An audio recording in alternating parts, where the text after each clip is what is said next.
이 유튜브에는 많은 사람들이 개인적으로 방송을 하고 있습니다.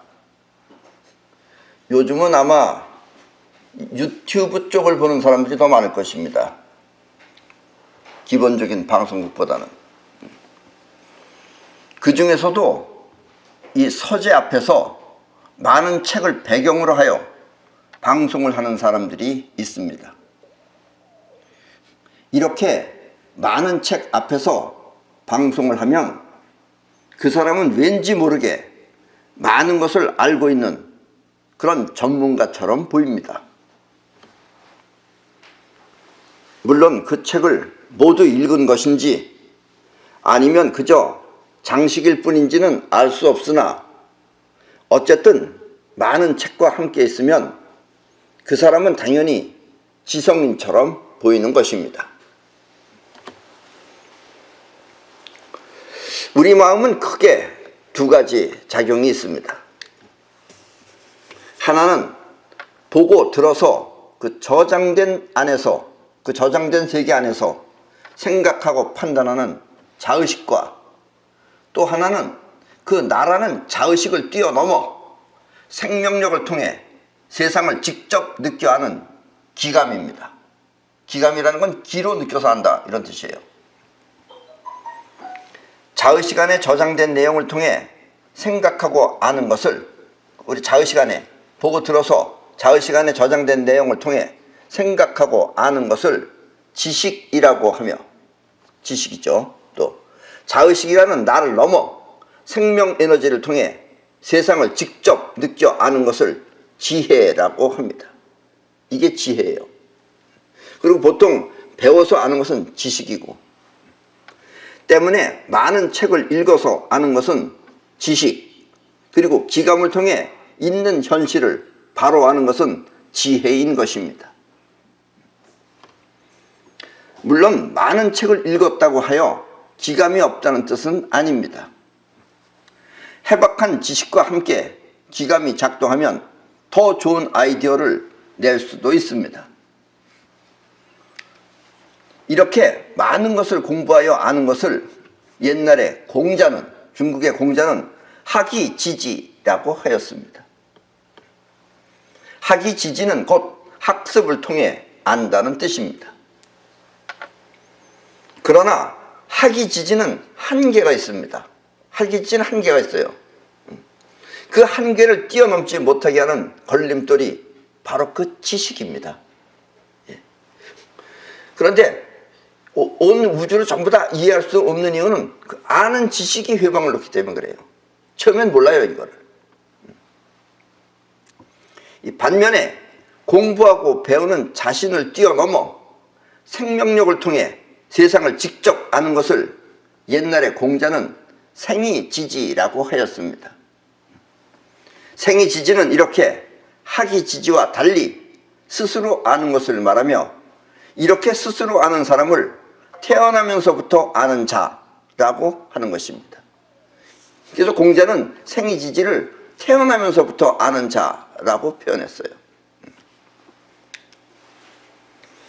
결국 공부를 통해 아는 것은 지식, 또 기감을 통해 있는 현실을 직접 아는 것은 지혜인 것입니다.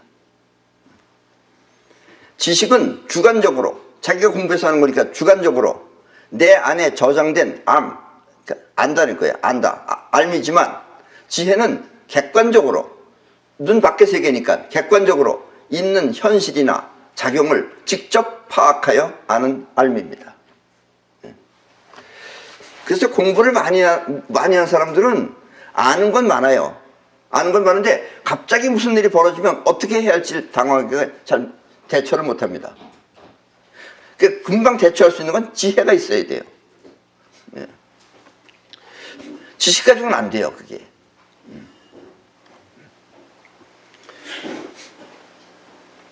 어떤 두 여인이 애를 하나 데리고 와서 서로 내인이, 요즘 같으면 뭐 지식이 있으니까 DNA 검사하면 되겠지만 옛날에 DNA 검사를 안 했을 때, 그럴 때 지식 있는 사람 구별 못해요. 우리 뭐 솔로몬의 왕이라고 해서 솔로몬은 배 갈라라 이러니까 갈라라를 내버려두는 사람은 엄마가 아니고 제가 아닙니다. 가르치 못하게 한 사람이 엄마다 이거예요. 이런 건 지혜는 있는 현실을 파악할 수 있는 능력이 있다 이런 얘기입니다. 생이지지 있는 사람은 사람 속이 보여요. 이게 저 사람이 어떻게 할 것이다 라는 게 보인다 이런 얘기예요. 근데 안 그런 사람은 모르죠. 겉모습만 보고 판단을 하니까. 선거 같은 거 할 때는 특히 조심해야 됩니다. 겉모습만 보고 절대로 하면 안 돼요. 아셨죠? 이 다른 사람이 정해놓은 규정이나 또 법을 어기면 대단히 큰 실수처럼 보입니다. 다른 사람이 실수하면 대단히 큰 실수처럼 보이죠.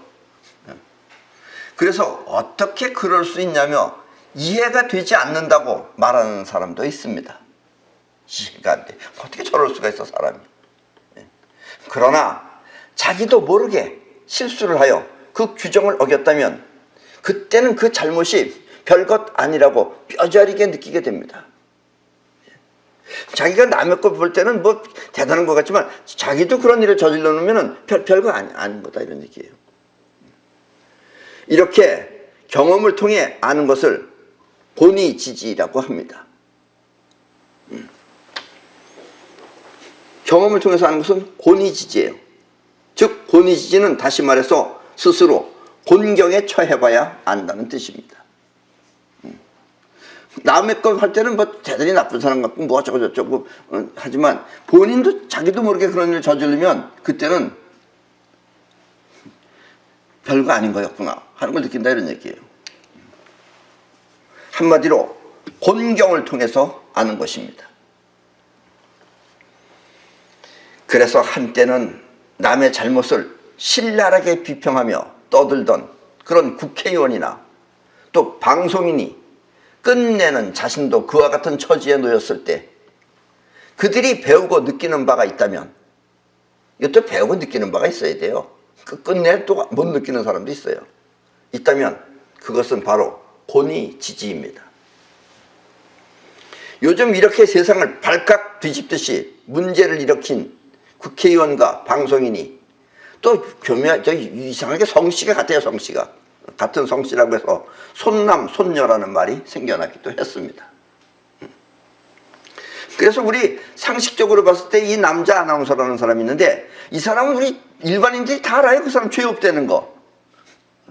죄 없다는 거 알아요. 법적으로 죄 없다는 거. 그럼 뭐 법 공부 안 해도 알아요. 그래도 뭐 변호사를 뭐 10명이나 쓰고 그런데요. 난 왜 그러는지 몰라요. 그 사람도 뭔가 권위지지를 통해서 느낌은 좋은데 또 대부분 그런 사람들은 뻔뻔해서 잘 못 느껴져요. 나도 20대까지는 학위 지지를 하였습니다. 그러나 이렇게 아는 것은 한편으론 이해가 되고 또 설명이 되지만 그 설명으로 다른 것을 설명하려고 하면 이해가 되지 않는 것입니다. 많이 알았어요. 나도 책을 많이 봐서 많이 알았어요. 근데 이 책만 볼 때는 다 이해하고 충분히 하고 저쪽을 보면 다 이해가 되는데 이거랑 섞어놓으면 이해가 안 되는 거예요. 그래서 나는 추운 겨울에 이해가 되지 않아서 추운 겨울에 머리를 찬물에 담그고 또 흔들면서 답답한 심정을 뚫고 보려고 그런 짓도 했습니다. 마음 안에는 항상 뭐가 뭔지를 알기 위해 몸부림쳤던 것입니다. 누가 이런 얘기하면 그 얘기가 다 설명이 되는데 또 저쪽 얘기하면 설명이 안 돼요. 저쪽 얘기를 쭉 하면 또 설명은 되는데 이쪽 얘기하면 설명이 안 돼요. 그러다가 답답한 심정이 괴로워서 또 지쳐서 간이 침대에 누웠을 때 그때 너무 지쳐가지고 간이 침대에 누워 있었어요. 우리 집 병원 침대 같은 게 하나 있었어요. 그때 그 침대 위에는 백열등이 하나 있었습니다. 이렇게 그 눈앞에 백열등이 퍽 하며 터지며 나는 나의 생명 에너지를 알게 되었습니다. 전기 에너지가 백열등을 밝혔듯이 생명 에너지라는 것이 나한테 있어서 그것이 나의 생각을 일으키는구나 하는 것을 깨달은 것입니다. 그때 내 나이는 우리 한국 나이로 29살이었습니다. 그리고 이때 내가 뭐가 뭔지 알 수 있었던 이유가 바로 공부를 통해 아는 지식 때문이었다는 것을 알게 되었습니다. 그 지식에 매여서 생각하면 답이 안 나와요. 지식이 걸림돌이 되어 헤매었던 것입니다. 이렇게 생명력을 통해 우주의 흐름을 아는 것을 옛날에 석가는 해안이라고 했으며, 그걸 옛날에 석가모니는 해안이라고 했어요. 해안이라고 했으며, 나는 이것을 현시안이라고 합니다. 생명력을 통해 있는 현실을 바로 본다는 뜻입니다. 이렇게 하는 것을 옛날에 공자는 생이지지라고 한 것입니다. 예. 그러니까 벌써 공자는 생이지지라 그랬잖아요. 석가는 해안이라 그랬어요. 그러면 생리지지하고 생리지지로 설명을 하면 이해가 돼요. 근데 그게 해안하고 섞어놓으면 설명이 안 돼요. 또 해안만 설명하면 그런가 보다 싶어요. 근데 저게 왜 생리지지냐? 생리지지는 태어나면서부터 아는 거라 그랬으니까. 그렇게 태어나면서부터 안다는 뜻이 태어나면서부터 처음부터 아는 게 아니다, 이런 얘기예요. 자기 자신을, 자의식을 뛰어넘어 생명 에너지를 터득해야지만이 그것이 생리지지다, 이런 이야기입니다. 지금 여러분이 이 내 말을 듣고 시원하다는 통쾌감이 든다면 그것은 여러분이 학이지지에 만족하지 못하기 때문입니다. 학이지지에 만족하는 사람은 통쾌함이 없지만 학이지지에서 안 된다라는 걸 느끼는 사람은 내 말을 들으면 어딘가 시원합니다. 그리고 모르는 게 없는 것 같이 느껴질 거예요. 그러나 내 말이 이해가 안 되고 또 믿을 수 없다면 그것은 아직도 학이지지에 머물러 있기 때문입니다. 왜냐하면 학이지지에 머물러 있는 사람은 무서워요. 학이지지라는 게 자기만 고집하는 겁니다. 그게. 예.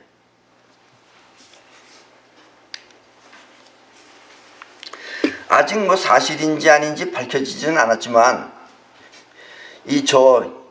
김일성인의 패거리들은 자기네 교육을 철저하게 시키잖아요. 그래서 자기네 그 이북 체제를 조금이라도 벗어나는 것을 배신자라고 가리킵니다. 아직 확실한 건 아닙니다만, 그래서 지금 이태리의 이태리는 지금 미국의 제재를 가하니까 이태리에서 이북 대사를 쫓아버렸잖아요. 그래서 대사 아닌 사람이 대사 노릇을 하고 있었어요. 조 누구라는 사람인데. 그래서 그 사람네가 이태리에 나와 있었으니까 그 부부는 전부 다 도망갔어요. 도망갔는데 그 딸애도 도망가야 되는데 그 딸애가 그 이북에서 배운 교육이 철두철미하게 교육이 됐는 애기 때문에 그 부모가 배신자라고 그러는 거예요, 걔는. 이런 게 다 학이지지입니다, 이게. 그럼 부모가 도망가자 그러는데도 안 도망가고 오히려 부모를 걔가 이북에다 찌르는 거예요, 그게. 학이지지가 이렇게 무섭습니다. 아주 골 답답해요. 처음에는 모르는데 학이지지에 있는 사람은 정말 답답합니다. 돌로다가 머리를 때린다 그래도 절대로 안 들어가는 게 학이지지예요.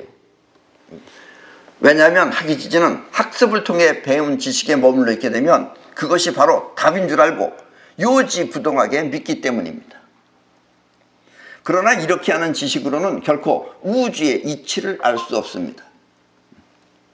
학습은 단지 우주의 이치를 배울 수는 있어요. 학이지지니까. 지금 내 말을 듣고 배우듯이 배울 뿐 알 수 있는 것은 아니기 때문입니다. 그리고 학이지지에 머물러 있는 사람은 이런 말이 무슨 말인지 지금 이해가 안 되는 것입니다. 이런 말을 이해를 못해요, 그 사람들은. 보고 배우는 학습은 일단 우리 눈에 보이는 세계로 그렇게 보고 들은 세계 안에서 생각하기 때문에 정확하고 분명해 보입니다. 옛날에 여러분들도 잘 아시다시피 아인슈타인이라는 사람은 머리도 좋았고 그러나 아인슈타인도 뭐냐면 자기가 아는 것 안에만 머물러 있었던 거예요.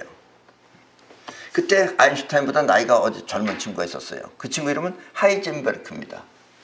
이 친구가 무엇을 발표했느냐? 뭘 발표했어요? 불확정성 원리를 발표했어요.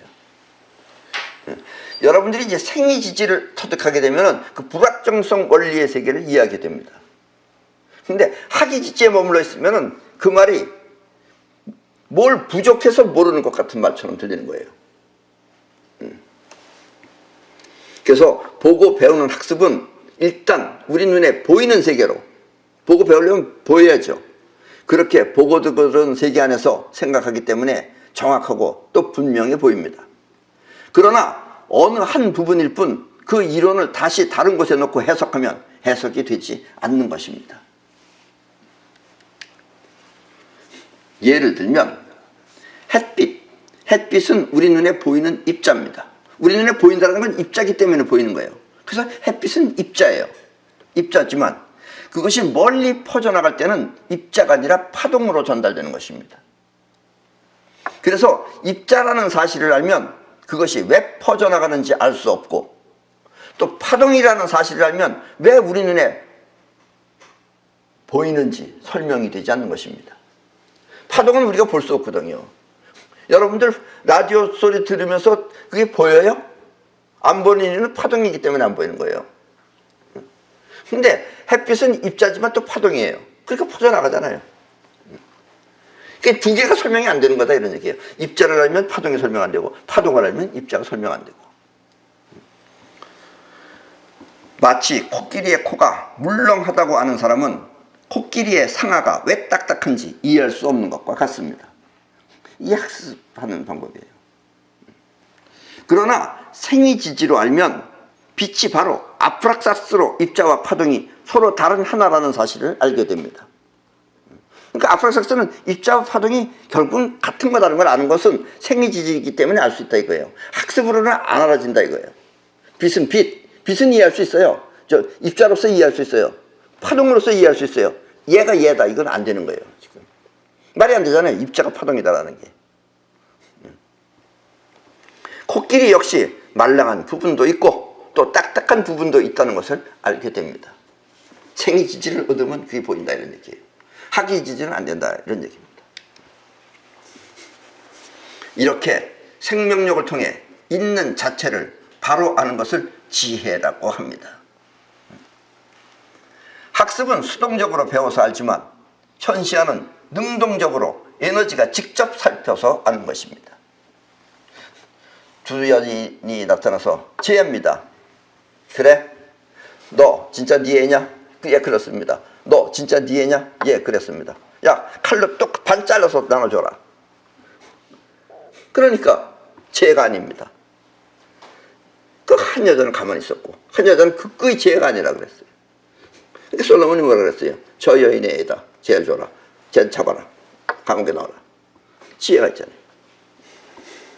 학습은 수동적으로 배워서 알지만 현시아는 능동적으로 에너지가 직접 살펴서 아는 것입니다.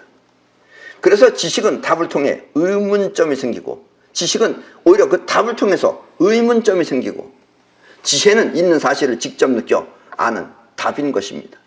지혜가 답이에요.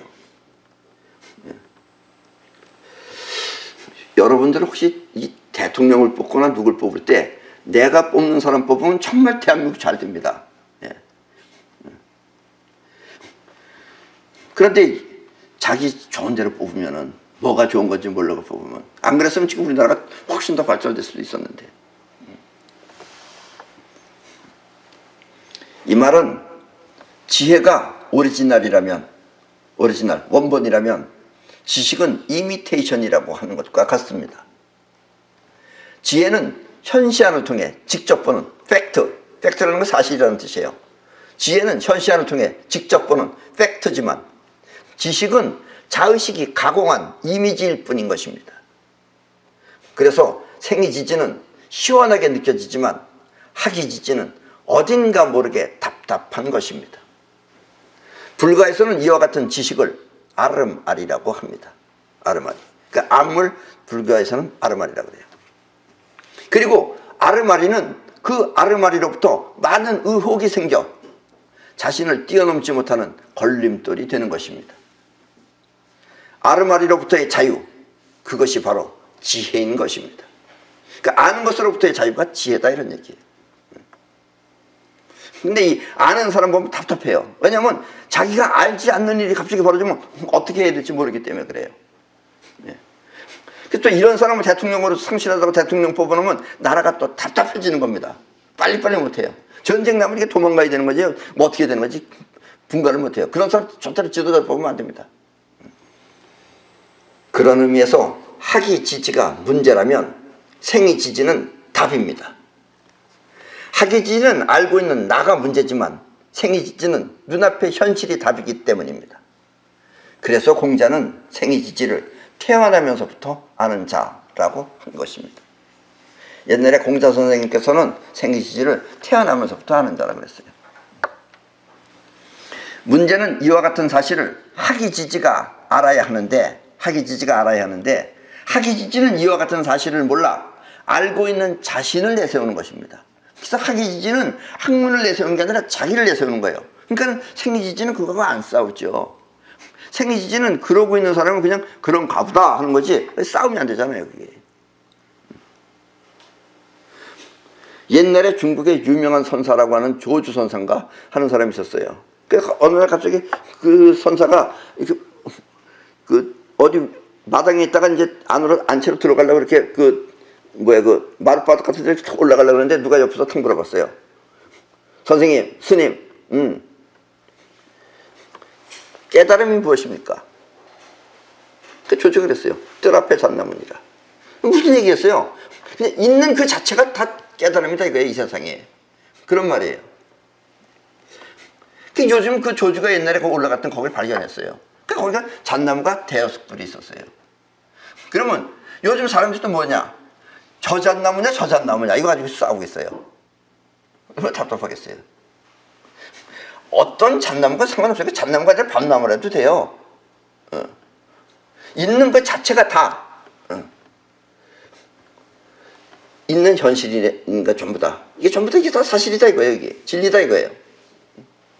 그걸 이해 못하면 이 잣나무냐 저 잣나무냐 이렇게 서로 또 싸운다 이런 얘기입니다. 우리가 살아가면서 이 나이를 먹어도 어찌할지 모르는 이유는 생이지지가 되지 못했기 때문입니다. 생이지지는 있는 현실을 바로 보고 또 그 움직임을 알 수 있지만 학이지지는 학습을 통해 배운 자신을 고집하다 보니 엉뚱한 소리를 하며 문제를 일으키는 것입니다. 문제는 생이지지를 터득하면 이와 같은 사실을 알 수 있지만 학이지지는 알고 있는 자신을 내세우다 보니까 서로 싸우는 것입니다. 그러니까 생이지지는 싸울 일은 없죠. 싸우면 안 되죠. 사실은 참아야죠. 오히려. 그러니까 학이지지는 저것이 햇빛이 저기 입자지 저기 어떻게 파동이냐 이러고 한 사람은 싸우고 있고 한 사람은 파동이지 어떻게 입자냐 그러고 서로 자기네끼리 싸운다 이거예요. 알고 있는 자신을 내세우다 보니까 그렇게 되는 것이다라는 얘기입니다. 학습한 내용이 서로 다르면 싸우는 것입니다.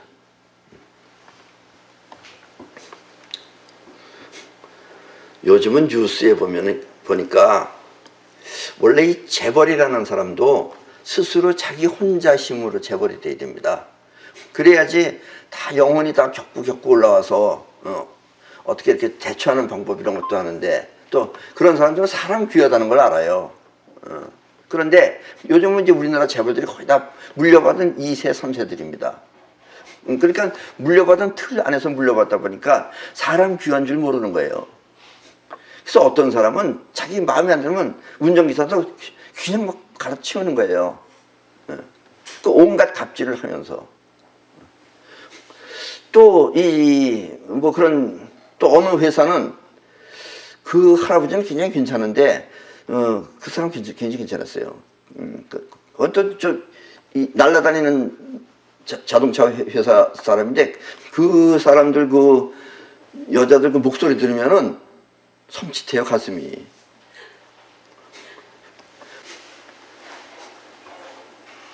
무슨 바라까떼라고 원래 그 바라까떼라는 말이 있어요. 불교에 까떼 바라까떼 아제아제 바라아제 이게 우리 동네에서 아제아제 바라라고 하는데 원래 인도말은 까떼 바라까떼인데 아주 까탈없어서 바라까떼 같은 소리 딱 지르는 사람들이 있어요. 근데 그런 사람들은 사람이 뭔지 생이지지가 없으니까 왜 저 사람이 저런지는 생각 안 하고 지 마음에 안 든다고. 그래서 운전기사를 4명을 두고 있대 뽑을 때. 왜냐면 마음 안 들어 쑥쑥 가르치우려고. 우리 사람의 성격은 부모로부터 물려받는 DNA와 또 천체, 즉 달, 별, 이렇게 태양 이런 또 금성, 수성 이런 거로부터 영향을 받아 형성된 천성, 그런 게 천성이에요. 그리고 또 전생에 하던 습성 따위로 이루어져 있습니다. 그 중에서도 이 천성 같은 걸 잘 따져볼 줄 알아야 돼요. 최소한 사람을 다루는 지도자가 되기 위해서는 이와 같은 사실을 공부해야만 합니다. 이것을 모르면 천성과 천성이 부닥쳐서 갑을 논박이 벌어지는 것입니다. 갑질, 을질이 벌어진다 이런 얘기예요. 예를 들면 이 별자리가 사자자리인 사람을 부하 직원으로 쓰면 그 사람은 윗사람의 말을 살갑게 듣지 않고 무뚝뚝하게 듣게 됩니다. 사자자리. 그 사자자리는 이게 뭐냐? 그 들으면 네 알겠습니다 이래야 되는데 그냥 들었다 이거예요. 알았다 이거예요. 지 혼자 계산하는 거예요. 내 차 운전수 아닙니다.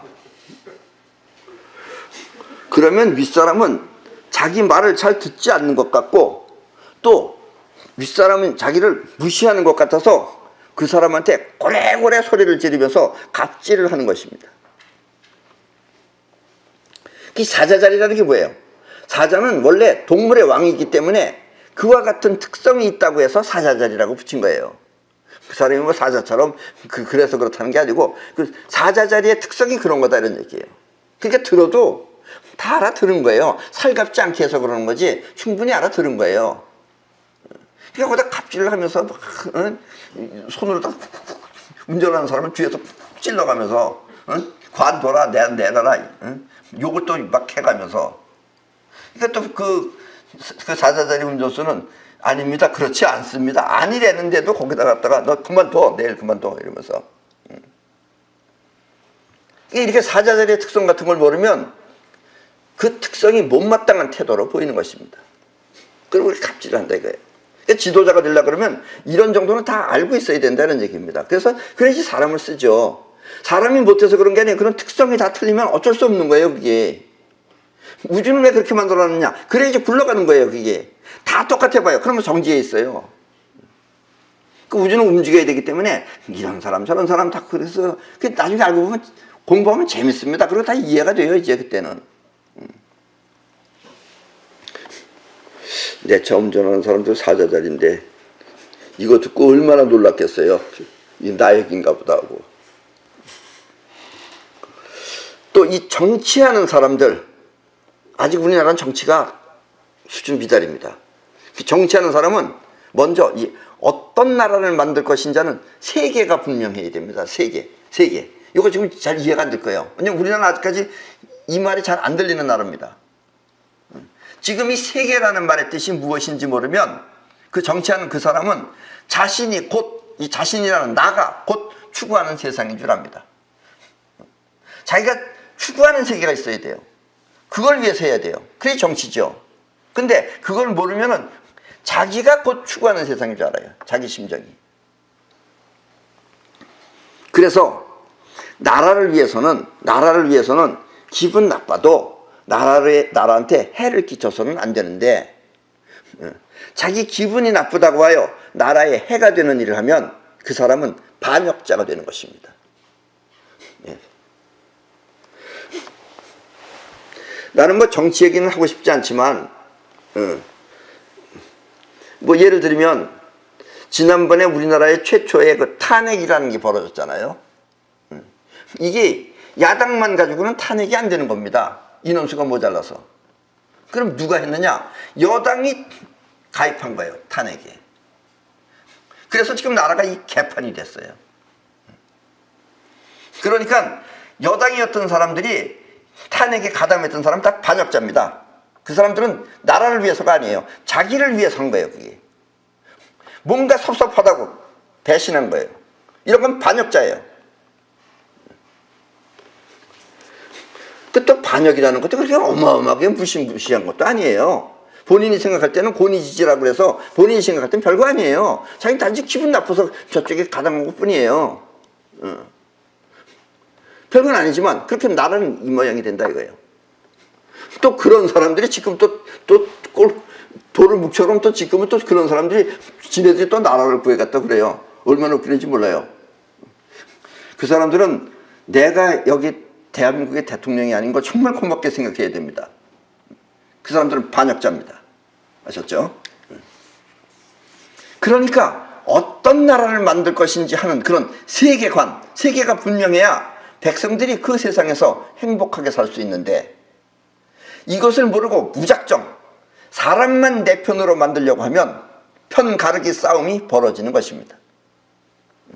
그러니까 이북도 세계가 없는 거죠. 이북은 그냥 김간의 패밀리네 나라예요, 저기. 그러니까 어떤 세계가 없는 거예요. 공산주의자 아니에요, 쟤네들은. 그냥 내 거예요, 내 거. 이렇게 세계관이 없으면 내내 사람만 내 편으로 만들려고 합니다. 그래서 내 편 많이 끌어들이면 되는 줄 알고. 그럼 편 가름이 싸움이 벌어지는 것입니다. 특히 우리나라는 옛날부터 이와 같은 객관적인 세계보다 주관적인 자기 편을 만들다 보니까 당파 싸움이라고 하는 미개함을 아직도 우리는 벗어나지 못하고 있습니다. 그래서 옛날부터 당파 싸움이 있었던 거예요. 당파 싸움이 결국 내 편, 네 편이에요, 그게. 그래서 남인, 북인, 노론, 소론. 지금은 뭐예요? 남인, 북인이 아니고 좌파, 우파, 진보, 보수. 뭐가 틀려요? 이 당파 싸움이라는 건 정치적으로 미개하다는 뜻이에요. 근데 우리나라는 아직 미개한 나라예요. 이북 역시 공산주의라는 세계가 아니고, 전 공산주의도 아니에요. 김과 편만 잘 사는 나라. 어쩌면 나라 아닌 그런 단체에 불과한 것입니다.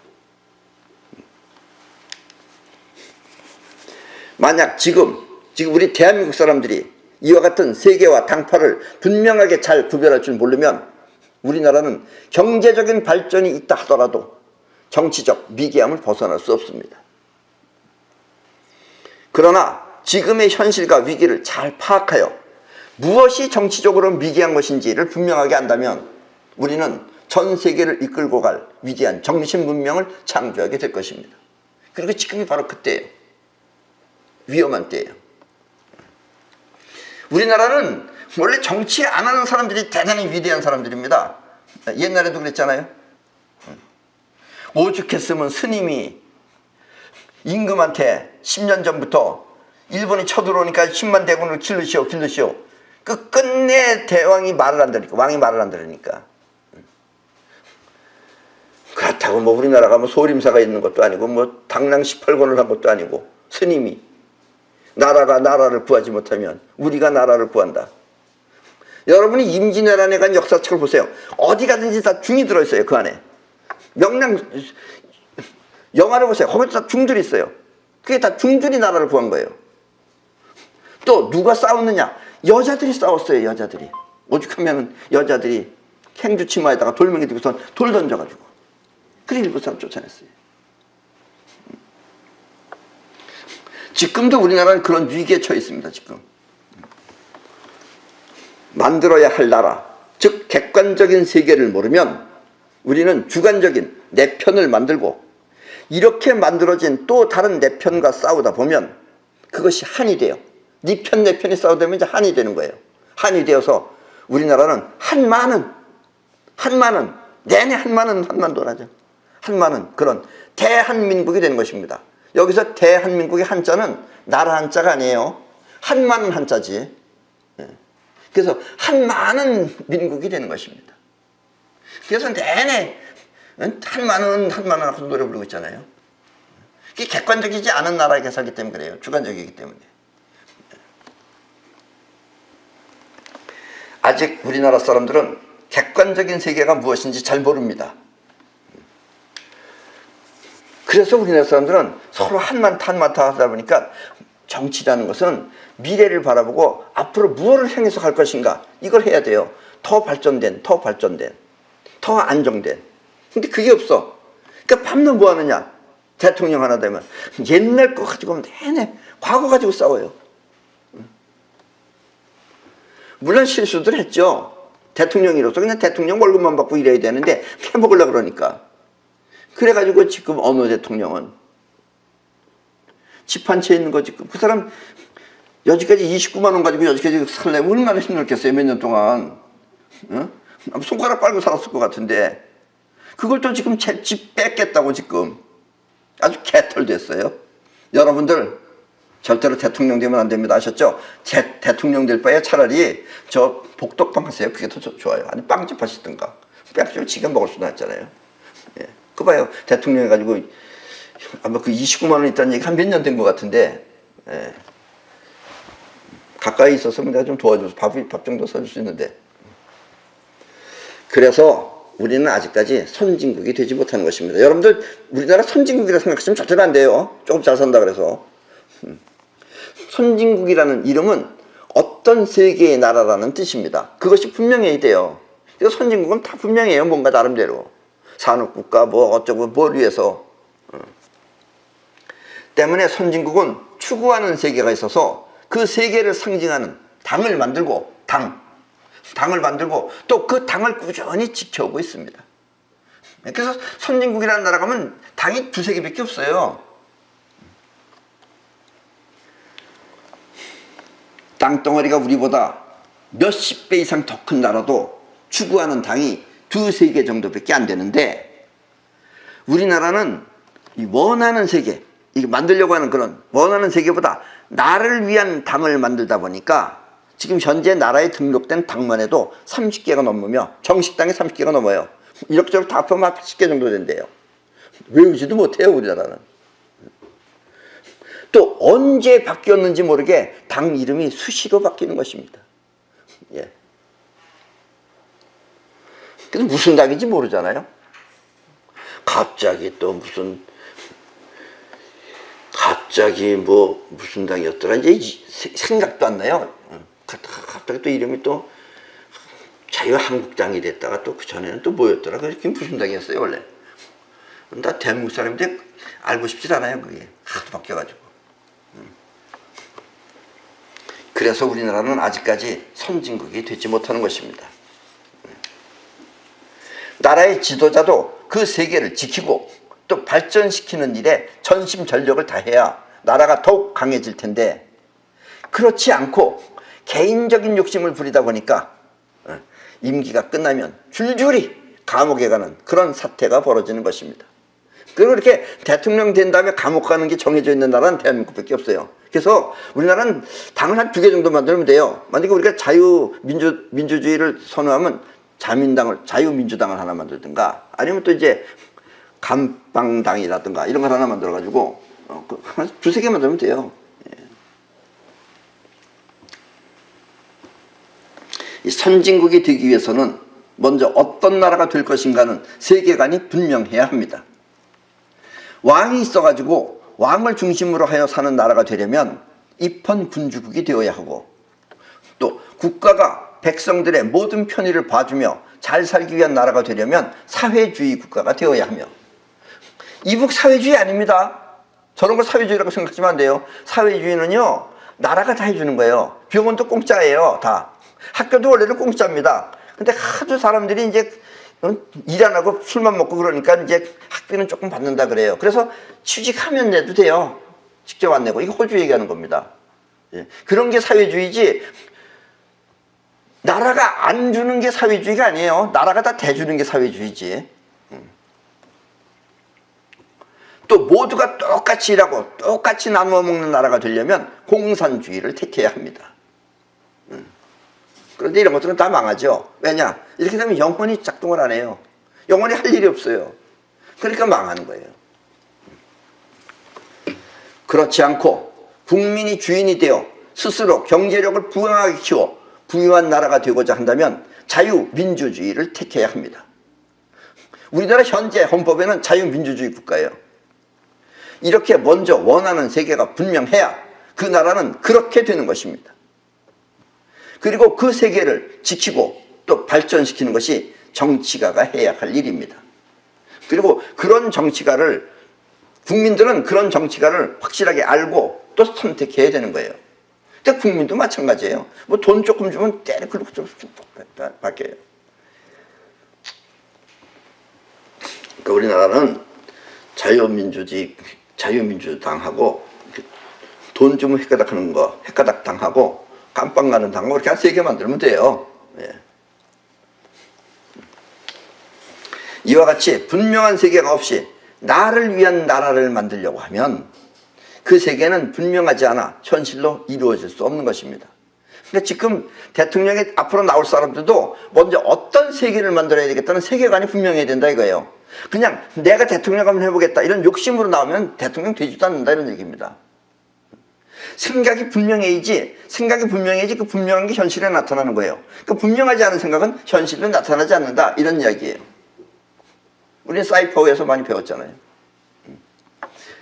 도를 원하든지 레를 원하든지 미, 파, 시 중에 하나를 택해야지 도도 아니고 미도 아니고 하면 아무것도 안 나타난다 이런 얘기입니다.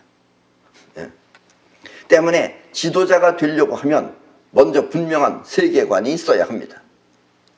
나라의 지도자가 되려고 하면 이와 같은 세계와 나를 잘 구분하여 분명한 세계를 완성하고자 노력해야 합니다.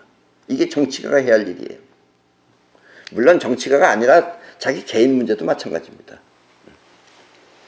지금 현재 이 문재인 정부는 원하는 세계가 분명하게 갖추어져 있기 때문에 지금 현실에 등장한 것입니다. 그렇게 현실에 지금 대통령이 된 거예요. 문재인 씨 머릿속 안에는 뭔가 자기가 추구하는 세계가 있었던 거예요. 그래서 그 세계가 지금 나타난 거예요. 결코 사람이 똑똑해서도 아니고 그렇다고 부족해서도 아닙니다. 분명한 관이 있었기 때문에 될 수 있었다 이거예요. 그건 어리석건 똑똑하건 상관없다 이거예요. 그래서 된 거예요. 원하는 분명한 세계가 있었기 때문에 그것이 현실로 이루어진 것입니다. 그리고 그들이 이 원하는 자기 세계를 차지한 것입니다. 그러나 문제라면 그것이 자유민주주의 체제와 일치하지 않아서 지금 현재 나라가 시끄럽다는 것입니다. 우리나라는 자유민주주의 체제입니다. 그러니까 자유민주주의 체제를 살려고 했던 국민들이 보니까 이게 아니다 이거예요. 그래서 또 그 사람 좋다고 찍은 사람들이 요즘은 자기 손을 칼로 팍 찍고 싶다고 이런 사람 많아요 요즘은. 그걸 한번 찍든가 자기 손이라도 그걸 또 찍은 거 보면 좀 시원할 텐데 안 찍대 또 죽어도 생길 거는. 나라가 추구하는 것이 뚜렷한 세계관이 있으면 우리는 우파니 또 좌파니 또는 보수니 진보로 나뉘어 써서 이렇게 서로 싸우게 됩니다. 뚜렷한 세계관이 아니고 추구하는 것이 뚜렷한 세계관이 아니면은 좌파 우파 진보 보수로 나뉘어서 서로 싸우게 됩니다. 그리고 진보 보수라는 말이 얼마나 웃겨요. 그게 있는 말이죠. 단어 이미테이션이에요. 오리지널은 없어요 그거. 또 좌파 우파 뭐가 좌파 우파예요? 어떤 사람들 이렇게 좌파 우파 그러면 좌파가 나쁜 거래요. 우파가 좋은 거고. 왜 그러냐 그러니까 이 고스톱 치면은 왼쪽에 있는 사람이 내가 먹으려는 걸 먼저 먹는데 그렇다고 좌파가 나쁜 거래. 우파가 이기면은 내가 그 다음에 광일학도 판대. 그래서 우파가 좋은 거래.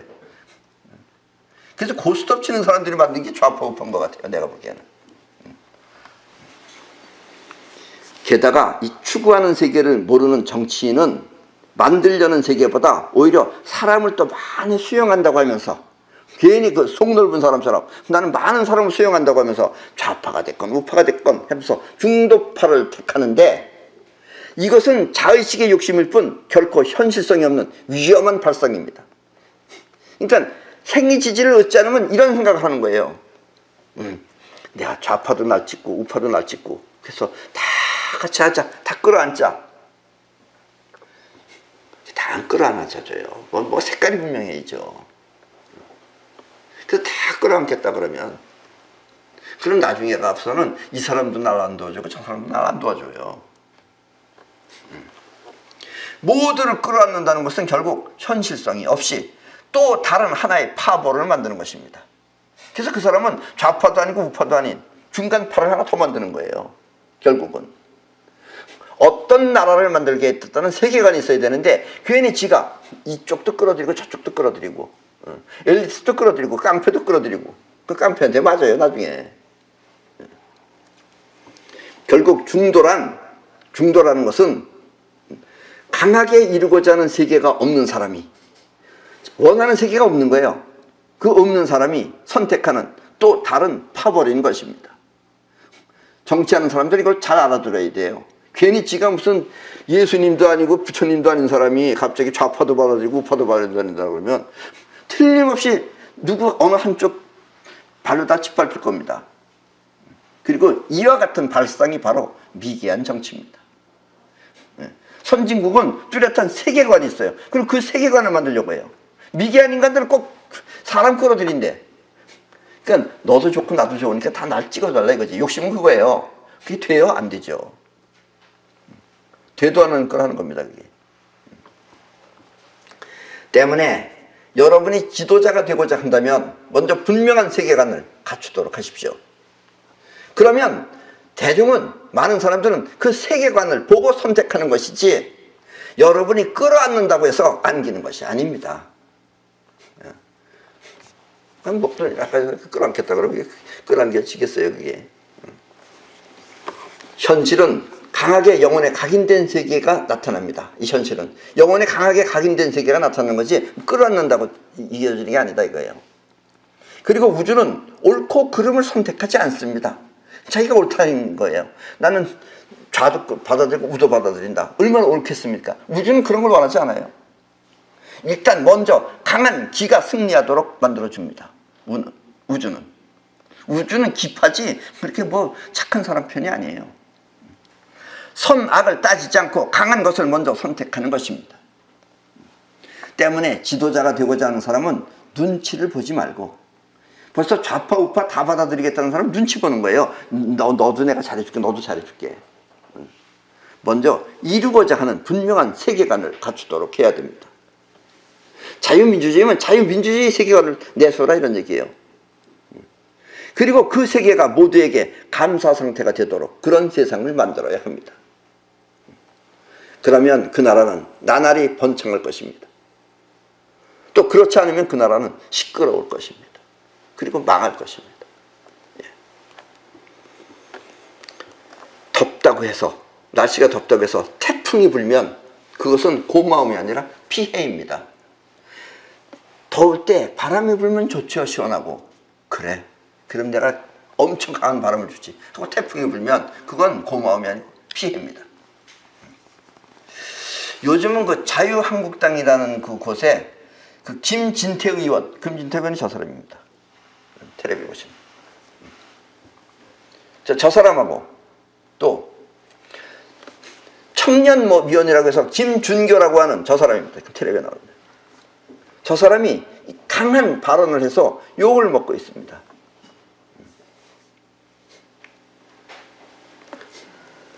그들의 말이나 생각이 아무리 옳다고 하더라도, 그래서 더운 사람한테 바람이 된다 하더라도 그렇게 강하게 태풍처럼 말하면 사람들은 그 진위보다 먼저 부는 태풍의 피해를 말하게 됩니다.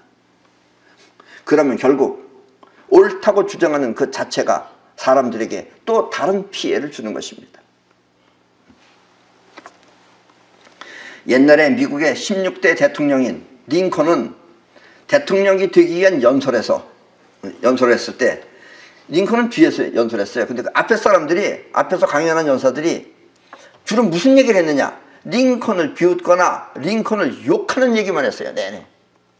그러니까 링컨이 맨 마지막에 탁 나타나서 웃으면서 저분들이 나한테 대해서 저렇게 많은 관심을 가지고 있는 줄 몰랐습니다.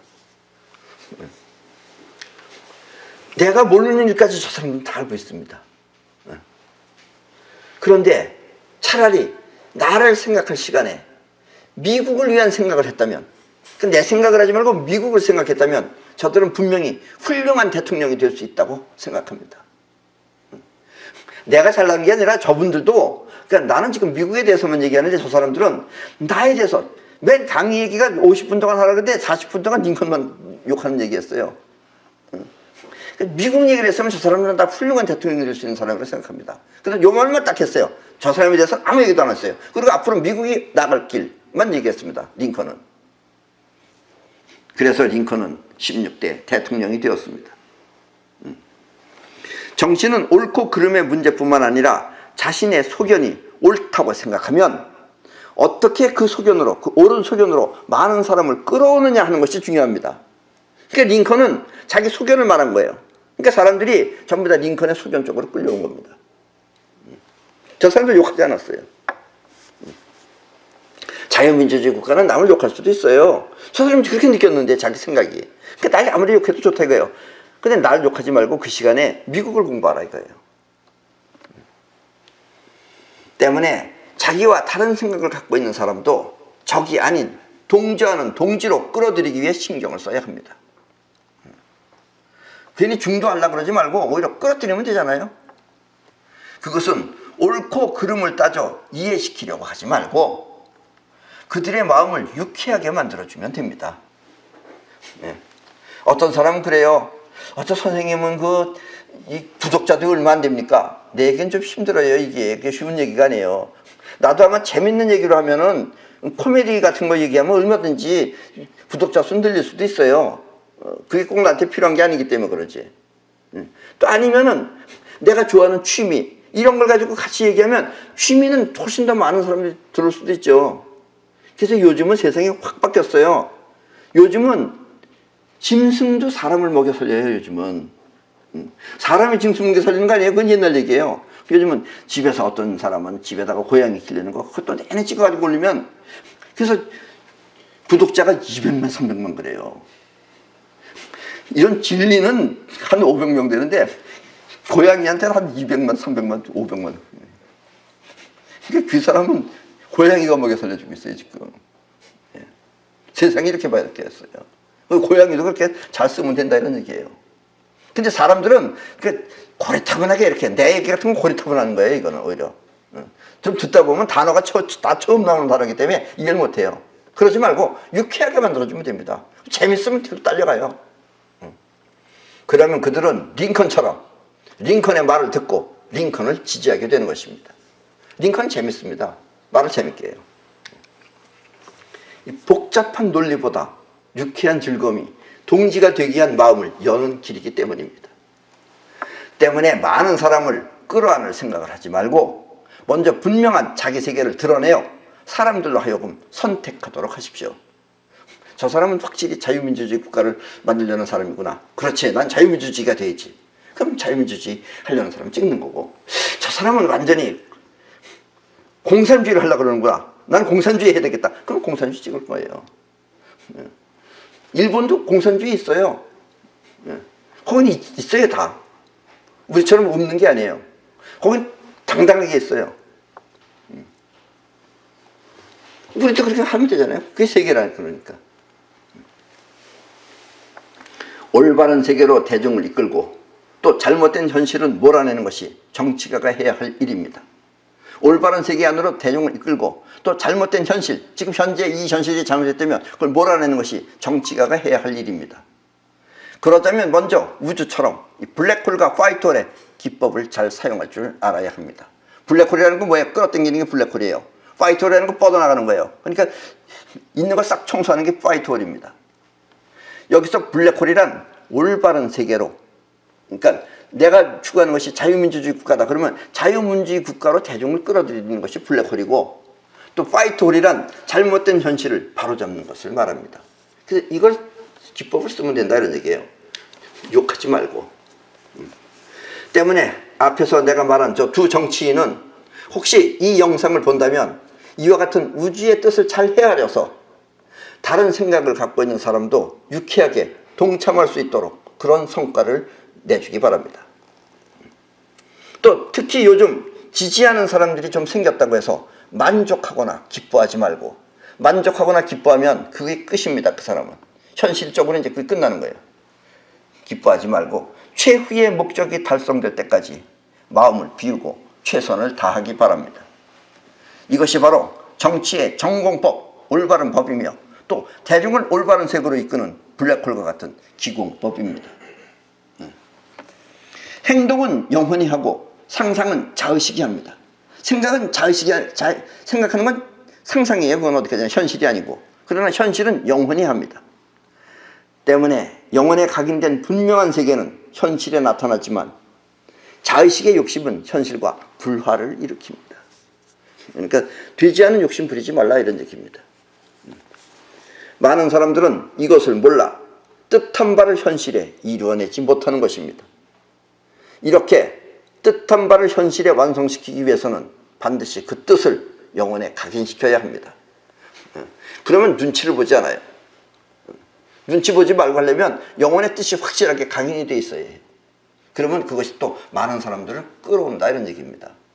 이거 내가 또 이렇게 너무 강하게 나가면 사람들이 나 안 찍어주는 거 아닌가, 이런 데 너무 신경 쓰지 말라 이런 얘기입니다. 정치가 그런 데 신경 쓰면 벌써 타협이 돼요. 그런 걸 하지 마시라는 얘기입니다. 이와 같은 영혼과 현실의 관계를 모르면 사람들은 생각을 통해 중용을 지키려고 합니다. 생각을. 그래서 중도파가 되는 거예요. 그 중용이라는 생각이 현실을 위한 세계가 아니라 자기를 위한 욕심이라는 사실을 모른 채 말입니다. 중용을 지키려고 하는 사람은 중용을 하려고 하는 게 아니에요. 지 욕심이에요. 그게. 너도 날 찍어주고 너도 날 찍어달라 이런 얘기예요. 그러니까 안 돼요. 그래서 그들은 자신을 위해 아무런 행동도 하지 않는 것입니다. 그래서 그 사람들은 말만 하지 뭘 행동을 안 해요. 행동하는 자는 세계를 만들고, 왜냐면 행동은 영혼이 하는 거기 때문에. 그래서 영혼이 행동하면 현실에 나타나기 때문에. 그래서 행동하는 자는 세계를 만들고, 또 생각하는 자는 걱정을 만듭니다. 생각은 걱정이죠. 강하게 영혼에 각인된 세계는 반드시 현실에 실현됩니다. 때문에 여러분이 원하는 세계에 많은 사람들이 행복하게 살기 위해서는 반드시 블랙홀처럼 많은 사람들을 끌려오게 해야 합니다. 욕심이 아닌 진심으로 성실하게 사람들을 위한 것이면 결국 사람들은 모두 그 세계에 동참하고 또 그 세계를 지킬 것입니다. 이것이 나라를 사랑하는 길입니다. 예, 조금 늦었지만 손자병법입니다. 기질여풍, 기서여림. 그 행동의 빠르기는 질풍과 같고 서행하기는 숲처럼 고요해야 하며, 지난번 강의를 잠깐 생각하셔야 됩니다. 그 행동하기는 빠르기는 질풍과 같고 서행하기는 숲처럼 고요해야 하며, 이 말을 쉽게 풀이하면 군대가 움직일 때 기회가 오면 신속하게 질풍처럼 빠르게 해야 하고, 이래야지 기가 강한 거예요. 또 차분하게 행동해야 할 때는 어둠 속에 잠든 숲처럼 고요해야 한다. 우주는 강한 기편입니다. 때문에 움직일 때는 강하게 질풍처럼 빠르게 해야 하고, 그래서 이는 니꼬르 MC 자승이 뭐예요? 이는 니꼬르 MC 자승이 원자폭탄이에요. 원자폭탄이라는 게 뭐예요? 원자예요. 원자가 뭐예요? 분자보다 더 작은 거. 요만한 알맹이가 속도가 빨리 분산되면 그게 폭발하는 게 원자폭탄이에요. 그게 덩치가 크다고 좋은 게 아니고, 그러니까 속도가 더 중요한 겁니다. 또 움직이지 않을 때는 드러나지 않게 숲처럼 고요해야 한다 라는 뜻입니다. 침략 여화, 부동 여산. 침략은 불처럼 기세가 왕성하고, 침략은 기세가 왕성해야 돼요. 또 움직이지 않는 것은 산처럼 진중해야 하고, 적군을 공격할 때는 성난 불길처럼 세력이 맹렬해야 하고, 또 자중이 필요할 때는 큰 산처럼 태연자약해야 한다. 이 말은 그러므로 적을 공격할 때는 핵심을 정확하고 빠르게 쳐 부셔야 하며, 핵심을 부셔야 돼요. 자꾸 태극기 붙고서 저 서울역을 왜 자꾸 왔다 갔다 하는지 몰라요. 그 사람 무슨 여행사 하는 것 같아. 그거 누가 하는 건지. 그 여행사 직원이나 자꾸 서울역에서 왔다 갔다 하지. 그거 왜 자꾸 거기 하는지 몰라요. 핵심이 어디야? 핵심을 정확하고 빠르게 쳐 부숴야 되는데 그건 안 하고 맨 들놀이로다가 여기 어쩌고저쩌고 놀라니까 마음대로 하잖아요. 저쪽에서. 또 움직이지 않을 때는 드러나지 않게 큰 산처럼 태연자약해야 합니다. 짐승들한테 여러분들이 물릴 때는 짐승들을 겁먹어서 물리는 겁니다. 태연자약하면 짐승들이 안 물려요. 근데 도망가면 그때 달려들어요.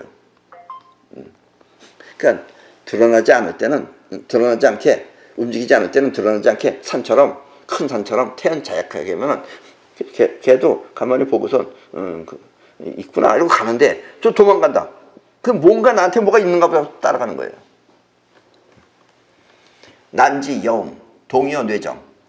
알기 어려움이 어둠과 같고 움직이는 것이 우레와 벼락 같다. 아문의 모습과 작전은 어둠 속과 같이 적군이 알지 못하게 해야 하고, 우리가 하는 모습과 작전은 적군이 어둠 속에 있는 것처럼 적군이 알지 못하게 해야 하고, 일단 적을 공격할 때는 천둥과 벼락이 치듯이 격렬해야 한다라는 뜻입니다.